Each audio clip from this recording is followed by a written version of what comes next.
Hello दोस्तों, good morning. आज हम इस सेशन में फिजिक्स प्रकाश के अपवर्तन के दूसरा पार्ट लेकर आए हैं। इसमें आज बताने वाले हैं अपवर्तनांक के बारे में। किसके बारे में बताने वाले हैं दोस्त? अपवर्तनांक के बारे में। तो देखिए अपवर्तनांक, देखिए अपवर्तनांक को अंग्रेजी में कहते हैं रिफ्रैक्टिव इंडेक्स। अब ये होता है क्या? अपवर्तनांक क्या होता है? सबसे पहले हमको समझना अपवर्तनांक क्या होता है। तो देखिए आप पहला वीडियो में प्रकाश के अपवर्तन के पहला पार्ट में जान चुके हैं।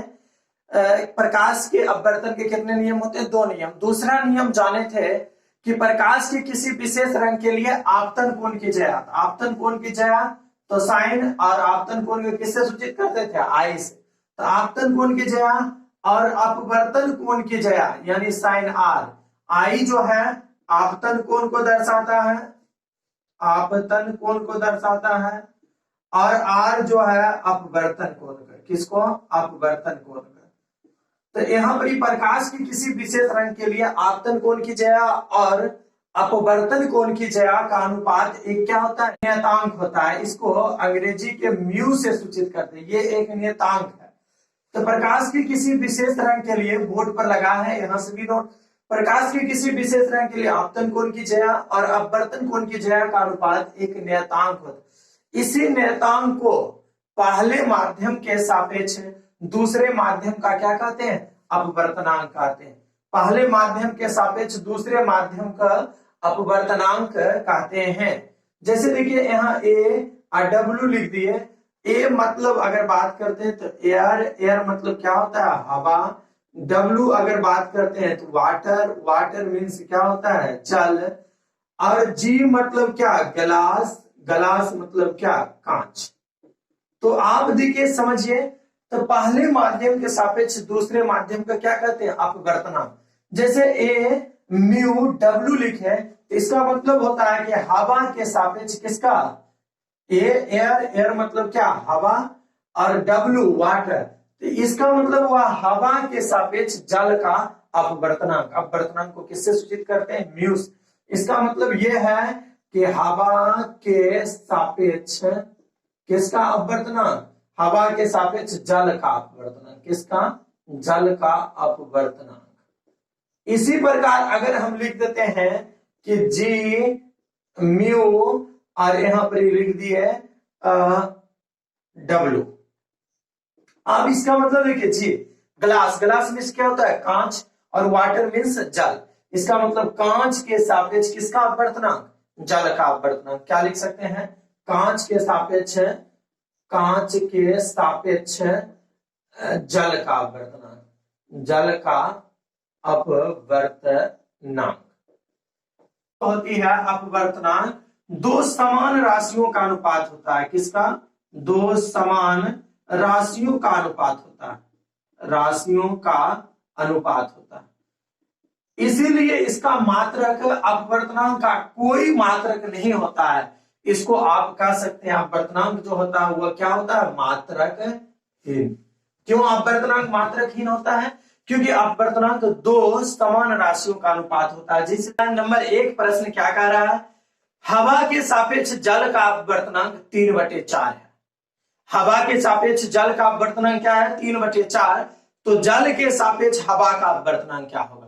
देखिए उल्टा पूछ रहा है। हवा के सापेक्ष जल का अपवर्तनांक 3/4 है, तो जल के सापेक्ष हवा उलट दीजिए ना, 4/3 होगा। तो बनाएंगे कैसे? तो देखिए बोर्ड पर जो क्वेश्चन लगा हुआ उसको देखिए, हम अपने प्रश्न में पढ़ते हैं। हवा के सापेक्ष जल का अपवर्तनांक 3/4 है। हवा के सापेक्ष, हवा मतलब एयर, हवा के सापेक्ष जल का अपवर्तनांक को म्यू से, जल मतलब वाटर। तो हवा के सापेक्ष जल का अपवर्तनांक कितना है दोस्त? 3/4। तो उल्टा पूछ रहा है जल के सापेक्ष हवा। तो जल के सापेक्ष क्या पूछ रहा है? जल वाटर, म्यू एयर बराबर वाट। तो देखिए दोनों एक दूसरे को उल्टा है, तो इसलिए वी हैव, हम जानते हैं दोनों का गुणनफल क्या होगा? 1 होगा। Air mu water, water mu air equal to 1। देखिए एयर म्यू वाटर, हवा के सापेक्ष जल का अपवर्तनांक कितना है दोस्त? 3/4। देखिए 3/4 दे दी है।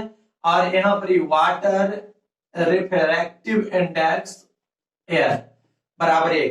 अब देखिए ये गुना में है तो उधर किस में जाएगा, भाग में जाएगा, वाटर म्यू एयर 1/3/4। देखिए ये ऊपर जाएगा तो क्या होगा, पलटी मार देगा, water mu air equal to 4/3। तो दोस्त इस प्रकार के प्रश्न ऑब्जेक्टिव होते हैं। जैसे अगर आपको दे देगा हवा के सापेक्ष जल का अपवर्तनांक 3/4 और उल्टा पूछेगा जल के सापेक्ष हवा का अपवर्तनांक, इसको उलट देंगे, 3/4 उल्टा क्या लिख देंगे, 4/3 लिख देंगे। अब दोस्तों दूसरा प्रश्न देखिए, दूसरा प्रश्न बोर्ड पर लगा हुआ है, आप चाहे तो इसको बना सकते हैं, ऐसे तो मने मन उत्तर बता देंगे, लेकिन आप बना भी सकते हैं। अगर बनाने वाली प्रश्न हो तो, ऑब्जेक्टिव हो तो डायरेक्ट बना लेंगे। हवा के सापेक्ष कांच का अपवर्तनांक 2/3 है। देखिए हवा के सापेक्ष कांच का अपवर्तनांक 2/3 है, तो कह रहा है कांच के सापेक्ष हवा का अपवर्तनांक, क्या दोस्त नहीं निकलेगा, हवा के सापेक्ष कांच का अपवर्तनांक 2/3 है, तो कांच के सापेक्ष हवा, उल्टा 2/3 को उल्टा क्या होगा, 3/2, उत्तर कितना हो गया, 3/2। लेकिन आप बनाइए, देखिए अकॉर्डिंग टू क्वेश्चन हम लिख देते हैं प्रश्न, क्या कर रहा है दोस्त, कह रहा है हवा के सापेक्ष कांच का अपवर्तनांक, तो हवा मतलब एयर और रिफ्रैक्टिव इंडेक्स हवा के अपेक्ष कांच, कांच मतलब जी ग्लास, हवा के सापेक्ष कांच का अपवर्तनांक कितना दिया हुआ है, 2/3 दिया हुआ है। और पूछ रहा है कांच के सापेक्ष हवा का अपवर्तनांक, उल्टा कांच के सापेक्ष हवा का अपवर्तनांक वाट कर दिए। अब देखिए हम जानते हैं दोनों विलोम है तो दोनों का गुणनफल कितना हो जाएगा, 1। एयर, इसको पढ़ेंगे refractive index, air refractive index glass multiplying of glass refractive index of air equal to 1। देखिए एयर रिफ्रैक्टिव इंडेक्स ग्लास यानी जल के सापेक्ष कांच का अपवर्तनांक 2/3, तो 2/3। अब कांच के सापेक्ष हवा का अपवर्तनांक, हवा के सापेक्ष कांच का अपवर्तनांक 2/3। अब कांच के सापेक्ष हवा का अपवर्तनांक पूछ रहा है दोस्त ना। देखिए 2/3 गुणा में उधर जाएगा किसमें, भाग में, म्यू ए 1/2/3। देखिए 2/3 है, ऊपर जाएगा तो क्या हो जाएगा, जी म्यू ए 3/2। इसका उत्तर देखिए विलोम है, 2/3 को उल्टा होता है 3/2। तीसरा प्रश्न देखिए 3 वाले, हवा के सापेक्ष कांच एवं जल के सापेक्ष हवा का अपवर्तनांक। देखिए हवा के सापेक्ष कांच, तो अकॉर्डिंग टू क्वेश्चन हवा एयर, हवा के सापेक्ष कांच जी ग्लास, देखिए सब चीज लिखा हुआ GAW का मतलब क्या, तो हवा के सापेक्ष कांच का अपवर्तनांक एवं जल के सापेक्ष हवा का अपवर्तनांक, और जल के सापेक्ष हवा का अपवर्तनांक क्रमशः 3/2 एवं 5/3 है। 3/2 यानी पहला जो है 3/2 और दूसरा क्या कर रहा है 5/3 है। 5 कितना है 3 है। तो पूछ रहा है कांच के सापेक्ष जल का अपवर्तनांक क्या, कह रहा है कांच के सापेक्ष जल का अपवर्तनांक क्या होगा। तो दोस्तों देखिए आराम से इसको बना देंगे, वी हैव हम जानते हैं। तो देखिए 3 चीज ऊपर होगा GAW, नीचे भी देखिए AWG, तो दोनों तीनों का गुणनफल क्या हो जाएगा, 1 हो जाएगा। Air mu glass, water mu air, water mu air, glass mu water equal to 1। अब देखिए air mu glass, air mu glass क्या है 3/2। यहां देखिए water mu air, water mu air 5/3। आप देखिए जी म्यू डब्ल्यू ना वाटर, यानी कांच के सापेक्ष जल का अपवर्तनांक पूछ रहा है। देखिए ऊपर वाले के साथ गुना कर दीजिए, ये 3 तो कट गया ना, 5/2 गुने जी म्यू डब्ल्यू 1। आप देखिए ये उधर जाएगा तो पलटी मार देगा, इसलिए G mu A water, water ना हो जाएगा दोस्त वाटर। देखिए ये उल्टा पलटी मार देगा ना, इसको अगर लिखते हैं 1 तो 5/2 और उल्टा होगा तो कितना हो जाएगा 2/5। तो देखिए इस प्रकार के प्रश्न को आप ऑब्जेक्टिव भी बना सकते हैं। जैसे देखिए 3/2 और 5/3, तो देखिए 3/2 और 5/3 को गुना कर लीजिए, तो दोनों गुना करेंगे 3 कट जाएगा, कितना आया 5/2 ना आया। आंसर देखिए आप उलट लीजिए, 5/2 को उल्टा कितना 2/5। देखिए दोस्त कितना आया 2/5 ना आया। तो आप समझ गए और अब देख लीजिए कुछ अपवर्तनांक विभिन्न माध्यमों के अपवर्तनांक बोर्ड पर दिया गया है, वहां से आप क्या कर सकते हैं, लिख सकते हैं। जैसे देखिए जल का अपवर्तनांक कितना होता है, 1.33 होता है। और हीरा का अपवर्तनांक कितना होता है, 2.42 होता है। बर्फ का अपवर्तनांक क्या होता है, 1.31 होता है। तो इसी प्रकार विभिन्न माध्यमों में विभिन्न माध्यमों के लिए अपवर्तनांक दिया हुआ है। आप बोर्ड पर से सब नोट कर सकते हैं, ये ऑब्जेक्टिव प्रश्न इससे बनते हैं काफी अधिक। दोस्तों आप अपवर्तनांक के बारे में समझे। अब देखिए हम समझते हैं निरपेक्ष अपवर्तनांक के बारे में। अपवर्तनांक में आप निरपेक्ष अपवर्तनांक है, तो निरपेक्ष अपवर्तनांक जो होते हैं वो प्रकाश की चाल और किसी माध्यम में प्रकाश की चाल, यानी प्रकाश की चाल बटे किसी माध्यम में प्रकाश की चाल, यानी प्रकाश की चाल और किसी माध्यम में प्रकाश की चाल के अनुपात को क्या कहते हैं, अपवर्तनांक कहते हैं, अपवर्तनांक। और अपवर्तनांक में क्या लगा हुआ है, निरपेक्ष अपवर्तनांक है। तो निरपेक्ष अपवर्तनांक किसे कहते हैं, प्रकाश की चाल और किसी माध्यम में प्रकाश की चाल के अनुपात को निरपेक्ष अपवर्तनांक कहते हैं। और निरपेक्ष अपवर्तनांक को किससे सूचित करते हैं, एन से। तो एन बराबर प्रकाश की चाल सी और किसी माध्यम में प्रकाश की चाल क्या हो गया, भी। यानी निरपेक्ष अपवर्तनांक को किससे सूचित करते हैं, एन से। तो एन बराबर सी बाई भी, सी मतलब प्रकाश की चाल और बटे किसी माध्यम में प्रकाश की चाल। अब देखिए ये तो परिभाषा साफ समझ गए, ये सूत्र पर आंकिक प्रश्न में भी बनेंगे। निरपेक्ष अपवर्तनांक बराबर प्रकाश की चाल बटे किसी माध्यम में प्रकाश की चाल। अब देखिए इसको हम समझते हैं, इसका परिभाषा देखिए बोर्ड पर लिखा हुआ है, यहां से भी आप नोट कर सकते हैं। अब देखिए इसका ये निरपेक्ष अपवर्तनांक को हम समझते हैं। जैसे अगर बात यहां पर किया जाए कि प्रकाश की चाल हवा से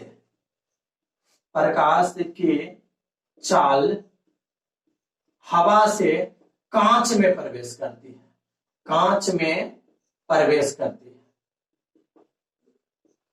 हवा, प्रकाश की चाल किससे है, प्रकाश की चाल हवा से कांच में प्रवेश करती है। हवा से किस में जा रही है, कांच। तो निरपेक्ष अपवर्तनांक एन बराबर होता है सी बाय भी।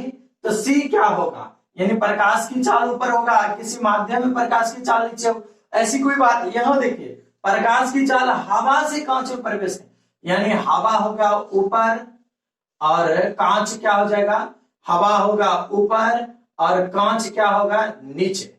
यानी अपवर्तनांक, निरपेक्ष अपवर्तनांक यानी प्रकाश की चाल हवा से किसमें प्रवेश कर रही है, हवा से कांच में प्रवेश करती है। हवा ऊपर हो जाएगा, कांच नीचे।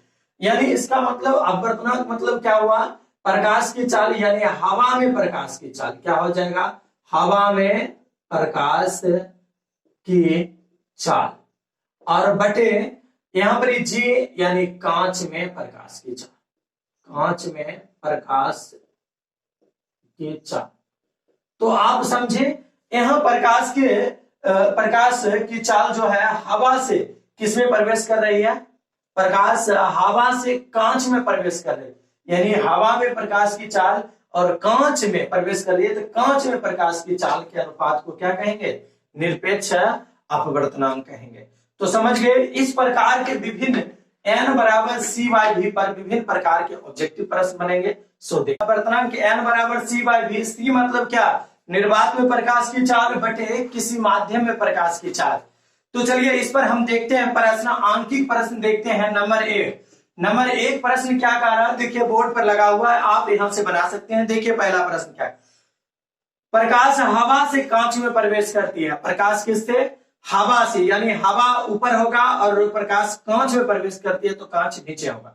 प्रकाश हवा से कांच में प्रवेश करती है जिसका अपवर्तनांक 1.5 है। तो अपवर्तनांक कितना दिया है दोस्त, अपवर्तनांक आपको दिया है 1.5 और प्रकाश हवा से किस में प्रवेश करती है, कांच में प्रवेश करती है।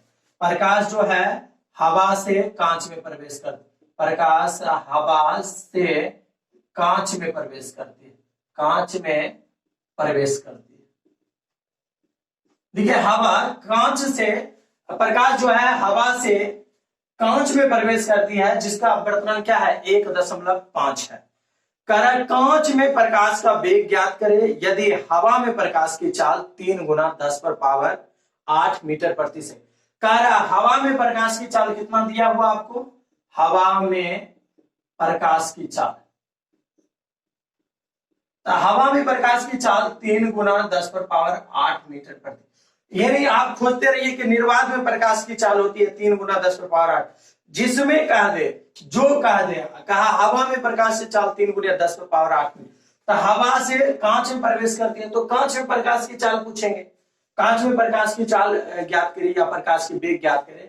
तो देखिए दोस्त, अगर अपवर्तनांक परिभाषा लिखते हैं, अपवर्तनांक बराबर क्या होगा, तो देखिए प्रकाश जो है हवा से किस में प्रवेश करे, ये लाइन देखिए, प्रकाश हवा से कांच में प्रवेश करती है तो हवा में प्रकाश की चाल, हवा में प्रकाश की चाल, और हवा से किस में प्रवेश कर रही है, कांच में, बटे कांच में प्रकाश की चाल, कांच में प्रकाश की चाल। अब देखिए अपवर्तनांक जो होता है वो एक शुद्ध संख्या होती है, उसका कोई मात्रक नहीं होता। अपवर्तनांक कितना दिया हुआ है 1.5, और कह रहा है हवा में प्रकाश की चाल 3 गुना 10⁸ मीटर, तो हवा में ऊपर 3 गुना 10⁸ मीटर प्रति सेकेंड, बटे क्या कांच में प्रकाश की चाल, कांच में प्रकाश की चाल।